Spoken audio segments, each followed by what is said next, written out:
ओ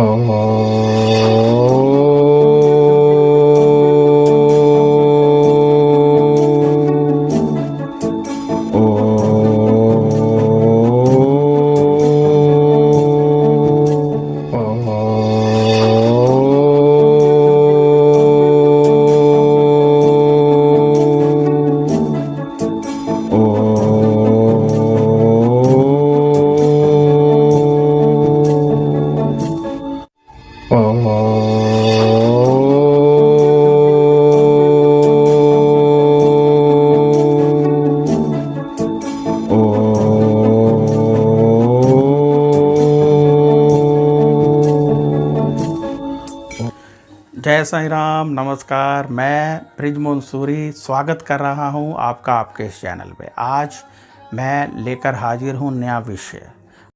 जय साईं राम। अब हम बात करेंगे, आपको बताएंगे कि झाड़ू को पैर लग जाना अशुभ क्यों माना जाता है। आपको बताना चाहता हूं कि जब झाड़ू हम अपने घर में लगाते हैं तो उसका घर्षण ज़मीन के साथ होता है, यानी जब वो ज़मीन के संपर्क में आता है, धरती के संपर्क में आता है, तो उसमें नेगेटिव वाइब्रेशन सारी समा जाती है। यानी झाड़ू नेगेटिव वाइब्रेशन को खींच लेता है और आपके घर में बाकी बचती है पॉजिटिव वाइब्रेशन। तो झाड़ू के इर्द गिर्द एक नेगेटिव वाइब्रेशन का घेरा बन जाता है और जब हमारा पैर झाड़ू को लगता है तो वहाँ पर सारी नेगेटिव वाइब्रेशन हमारी बॉडी में आ जाती है। इसीलिए कहते हैं कि झाड़ू को किसी का पैर नहीं लगना चाहिए, अशुभ होता है। और दूसरा, झाड़ू नज़र नहीं आना चाहिए। कुछ लोग अपने मुख्य द्वार के पास झाड़ू को रख देते हैं। कोई मेहमान घर में आता है तो उसके सीधा दृष्टि में झाड़ू ही आता है, जिससे उसकी सोच हमारे प्रति नेगेटिव हो जाती है। इसलिए झाड़ू को छुपा कर रखना चाहिए, किसी का पैर नहीं लगना चाहिए। और जो आप अपने घर में साफ़ सफाई करने के लिए पोछा लगाते हैं पानी का, उसमें थोड़ा सा नमक डाल लें तो बहुत शुभ होता है। किसी ने मुझसे कहा कि बड़ी मुश्किल है, याद भूल जाता है। तो मैंने कहा जो आप फरनैल डालते हैं उसमें नमक डाल लें, यदि पानी में थोड़ा सर्फ डालते हैं उसमें नमक डाल लें, तो अपने आप ये एक सिस्टम आपके घर का बन जाएगा और आप देखेंगे तेज़ी से आपको लाभ होने लगा है। ये अवश्य कीजिए। और आज आपसे एक निवेदन है कि इस चैनल को सब्सक्राइब कर लीजिए यदि आपने नहीं किया है तो। यदि किया है तो ज़रूरत नहीं है, नहीं किया है तो कर लें। बेल का बटन आए उसे भी दबा दें ताकि मेरे सभी वीडियो आपको मिलते रहें।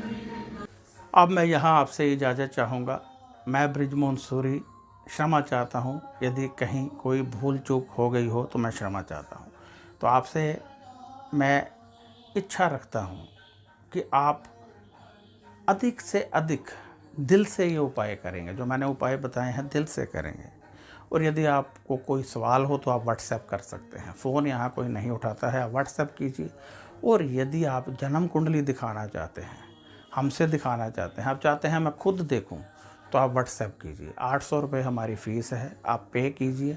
इसी नंबर पर पेटीएम है, इसी नंबर पर गूगल पे है, उसमें कीजिए या अकाउंट नंबर मांग लीजिए। फिर आपकी जन्म कुंडली देख दी जाएगी, आपको उपाय बता दिए जाएंगे, आप दिल से कीजिए। बाकी ये प्रतिदिन के उपाय हैं, इनको अवश्य कीजिए। ये शक्ति का आगाज होते हैं, इनसे आपके समस्त ग्रह शांत होते हैं। जन्म कुंडली में हमेशा कुछ लोगों की जन्म कुंडली में बड़े बड़े योग होते हैं जो दबे रहते हैं, उनको लाभ नहीं मिलता है। जब वो उपाय कर लेते हैं वहीं लोग तरक्की करने लगते हैं। आपने देखा होगा कुछ लोग बहुत गरीब थे, एकाएक अमीर हो गए। कैसे हुए? क्योंकि उनके निवास में किसी ना किसी के घर में कोई ना कोई योग होता है, उनको पता नहीं होता। जैसे ही पता चलता है वो उसका उपाय करते हैं, ग्रह काम करने लगते हैं, धन तेजी से आने लगता है। तो हो सकता है आपकी कुंडली में भी कोई योग हो सकता है आपकी कुंडली में अमीर बनना लिखा हो, नाम कमाना लिखा हो, एक्टर गायक सिंगर बनना लिखा हो, परिवार का सुख लेना लिखा हो, परंतु आपको नहीं मिल रहा है क्योंकि योग नहीं है या योग एक्टिवेट नहीं है। जब कुंडली देखेंगे, उपाय निकलेंगे, तभी पता चलेगा। तो अब इजाज़त चाहता हूँ। नमस्कार, खुश रहिए और अपना ध्यान रखिए।